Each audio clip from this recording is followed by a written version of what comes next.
Hola, soy Rodrigo Aravena, economista jefe de Banco de Chile. Esperando que todos ustedes y sus seres más queridos se encuentren muy bien, quisiera compartir con ustedes algunos análisis que hemos realizado a raíz del fuerte cambio de escenario que enfrenta la economía global y por ende también la economía chilena a raíz de la expansión del coronavirus en todo el mundo.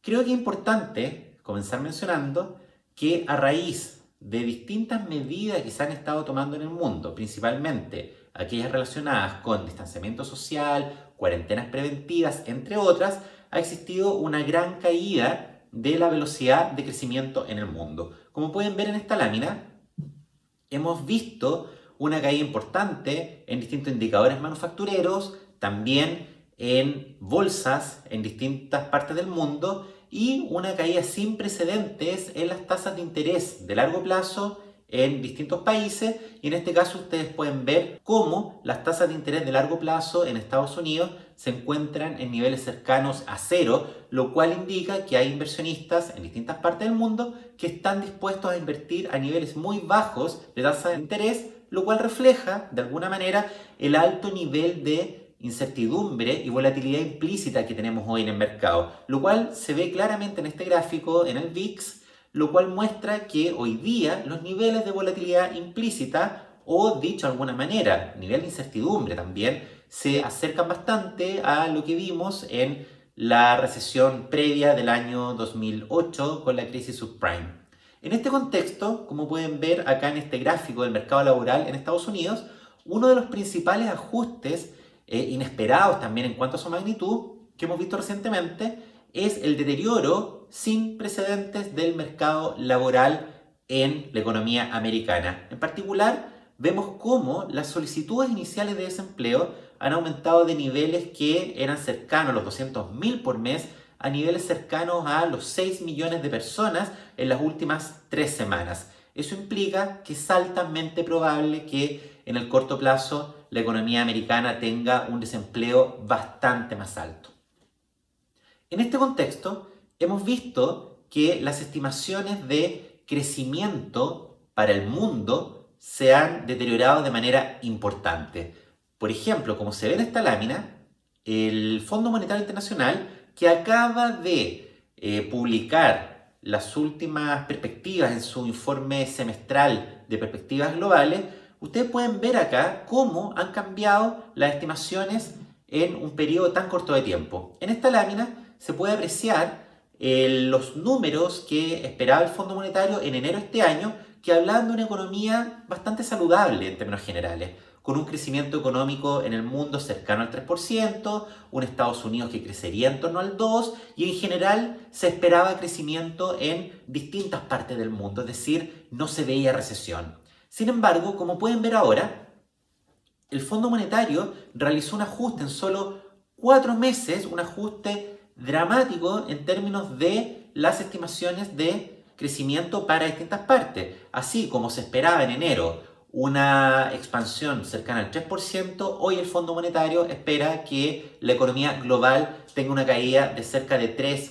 puntos este año. ¿Qué implica eso? En pocas palabras, tal como lo dijo el Fondo Monetario, esto implicaría que el mundo enfrentaría la peor recesión desde la Gran Depresión de los años 20, un siglo atrás. Los principales catalizadores de esta caída en la estimación de crecimiento son principalmente los países desarrollados, un Estados Unidos cayendo a tasas cercanas al 6%, en Europa con tasas de caída en algunos países que incluso pueden llegar al 8%, y Latinoamérica que no estaría muy lejos de esa realidad. También destaca el caso de China, que fue donde se registró el origen de esta pandemia, que nos tenía acostumbrados a tasas de crecimiento cercanas al 6% y hoy crecería algo por sobre el 1%. En este contexto, es esperable que en el corto plazo también veamos un deterioro de las estimaciones de crecimiento y de las cifras reales también de actividad en la economía chilena. Debemos recordar en todo momento que Chile es un país pequeño y muy abierto al comercio internacional, principalmente a países asiáticos. Por lo tanto, esta caída en el crecimiento que vimos en las estimaciones del Fondo Monetario y en general lo que están anticipando distintos indicadores, sin lugar a dudas van a tener un impacto en la economía chilena. Como pueden ver en esta lámina, Chile había tenido ya algunas cifras negativas de crecimiento hacia fines del año pasado, que principalmente estuvieron concentradas en los meses de octubre y noviembre, pero habíamos comenzado a ver una recuperación con cifras que incluso se acercaban al 3% en términos del crecimiento del IMASEC. Claramente esta tendencia se va a ver interrumpida en el corto plazo. Es altamente probable que a raíz del impacto del coronavirus en la economía global y por ende su transmisión hacia Chile, es altamente probable que tengamos una caída del PIB en el segundo trimestre de este año que va a estar cercana al 8 o al 9%. De ahí en adelante es esperable que haya una recuperación, pero dada esa caída que tendríamos el segundo trimestre, no podemos descartar que Chile este año en su conjunto tenga una caída en el nivel de PIB que incluso sea mayor al 2 al 2,5%.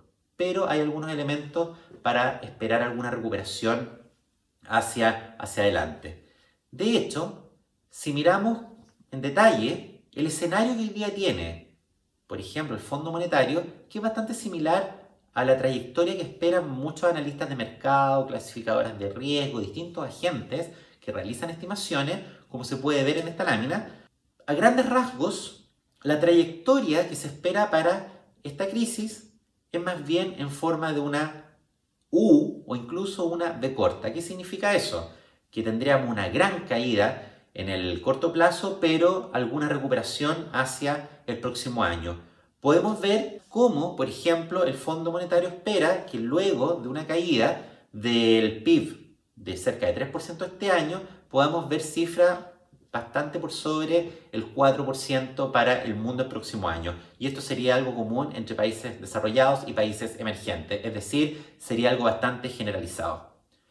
En este contexto, la pregunta es, bueno, ¿qué marcaría la diferencia de esta crisis, de esta recesión, respecto de otras que habíamos visto en la historia? Donde, luego de una caída pronunciada de PIB, la economía tomaba bastante tiempo en recuperarse. ¿Cuál sería entonces la diferencia entre este episodio con un shock tan fuerte como el que estamos viendo? No olvidemos, por ejemplo, que hoy cerca de 2/3 de la fuerza de trabajo a nivel global no está realizando sus labores tradicionales en los lugares físicos de trabajo. Entonces la pregunta es, ¿por qué hoy día la economía global se podría recuperar más rápido que en recesiones anteriores? Hay muchas razones, pero la principal de ellas, sin lugar a duda, es el activo rol que han tenido las autoridades económicas, tanto de un punto de vista fiscal, es decir, los gobiernos, de un punto de vista monetario y financiero, a nivel de Banco Central, que han actuado de manera coordinada, con medidas bastante materiales, bastante agresivas en términos de su magnitud y del timing de la implementación.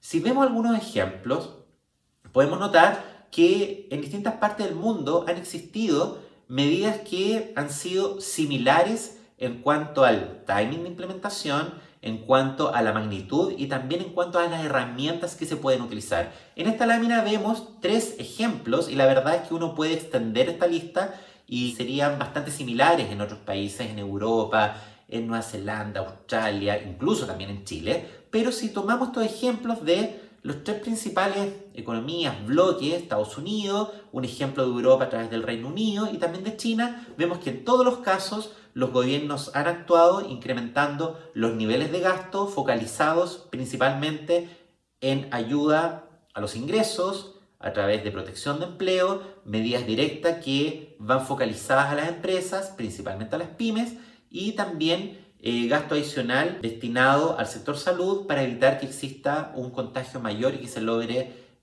acotar el incremento de esta pandemia. Y por el lado de los bancos centrales también hemos visto medidas bastante similares, por ejemplo, recortes de tasa de interés, hemos visto también mayores medidas de liquidez, etc. Entonces, en este contexto, ¿qué podemos esperar para la economía chilena? Creo que es razonable, dada la información que tenemos hoy, que todavía no conocemos el impacto real que está teniendo esta pandemia en distintas partes del mundo. Recién estamos comenzando a ver las primeras cifras de actividad de Estados Unidos y de otros bloques. De Chile todavía no tenemos las cifras definitivas de actividad del mes de marzo. Hay que ver también qué va a ocurrir en abril, pero considerando esa restricción con la información disponible y considerando también la respuesta de política económica en distintas partes del mundo y sobre todo también en Chile, que hemos visto medidas por el lado fiscal y por el lado monetario bastante coordinadas, usando distintos instrumentos y en el timing adecuado, podríamos esperar que esta recesión sea transitoria y podríamos incluso pensar que no tendría efectos permanentes. Es decir, que tendríamos una recesión que va a durar un par de trimestres y que Chile luego volvería a crecer. Y en ese sentido, quisiera destacar también, para comparar con la misma base, lo que publicó el Fondo Monetario en el último informe semestral de perspectivas globales. Como pueden ver en esta lámina, se ve una caída en distintos países de América Latina. Chile estaría cayendo incluso algo por debajo de lo que registraría América Latina, pero quisiera destacar que para el año 2021, con toda la información que tenemos ahora y con toda la incertidumbre que hay hacia adelante, hoy es probable, y así lo muestra el Fondo Monetario y también diversas estimaciones realizadas por otros agentes, que la economía chilena el próximo año incluso podría liderar el crecimiento económico en la región. Eso en gran medida obedece a los buenos fundamentos que tiene la economía chilena. Tiene menor nivel de deuda que otros países, tiene menor tasa de inflación, el Banco Central pudo bajar la tasa de interés antes. Entonces, si bien es cierto que esto va a afectar a todo el mundo, que sin lugar a dudas va a terminar afectando también a la economía chilena, es probable que nuestra crisis sea un poco más corta, más breve que la de otros países y que también tengamos una recuperación algo más rápida a la que experimentarían otros países de la región. Estamos conscientes que hay mucha incertidumbre, que esto es una situación inédita. Por ende, los márgenes de error acá son mucho más grandes de lo habituales. Es por eso que es sumamente importante realizar un monitoreo continuo a la información que va saliendo, ir actualizando el escenario en la medida que sea relevante hacerlo. Es por eso que desde ya quisiera dejarlos invitados para un próximo encuentro de este tipo, para ver cómo va evolucionando Chile y el resto del mundo. Muchas gracias.